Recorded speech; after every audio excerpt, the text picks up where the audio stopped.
রাধে রাধে বন্ধুরা, আশা করি সবাই ভালো আছো।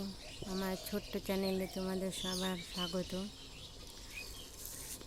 একটা কথা বলি তোমাদের সবাইকে, এমন কোনো সংসার আছে যে ক্যাচাল হয় না, ঝগড়া হয় না? বলো বন্ধুরা, কেউ বলতে পারবে যে আমার সংসারে ক্যাচাল হয় না? তো ক্যাচাল সবার জীবনেই হয়।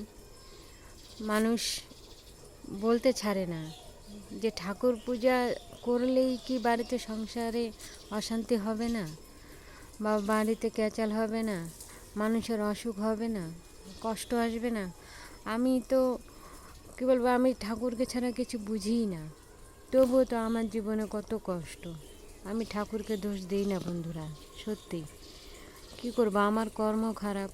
কখনো তো এমন হয় যে মরেই যাই। এত মানুষ সুইসাইড করে মরে, ভাবি কখনো সুইসাইডই করব।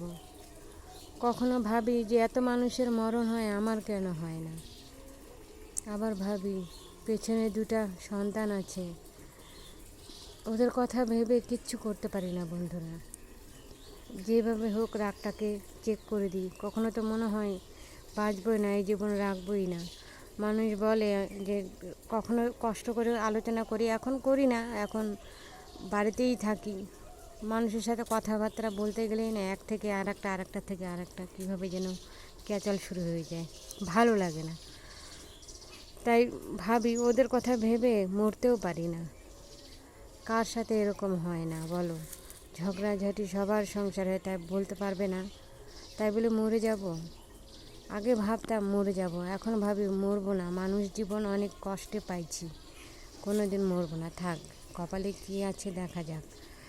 আশা করি কষ্ট আছে, কিন্তু না খেয়ে থাকি না বন্ধুরা। অন্নপূর্ণার এইটুকুন কৃপা আছে যে আমাকে না খেয়ে থাকতে হয় না।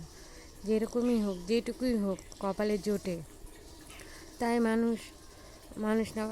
মানুষেই বলে যে পেট দিলে পরে আহার জোটে। সত্যিকারেই এটা ঠিক। তো কেউ এরকম ভুল করো না বন্ধুরা, যে সংসারে ক্যাচাল হলে পরে সুইসাইড করবে। এটা কখনোই ভেবো না। পেছনে তোমার ভাববে, তোমার সন্তানের কথা ভাববে। এটুকুই। আর আজকে এটুকুই বললাম, বড় বলবো না, বলতে গেলে অনেক কিছু বড় হয়ে যায়। সবাই দেখতে চায় না আজকাল বড় ভিডিও। রাধে রাধে, সবাই ভালো থাকো, সবার দিনটা ভালো যাক।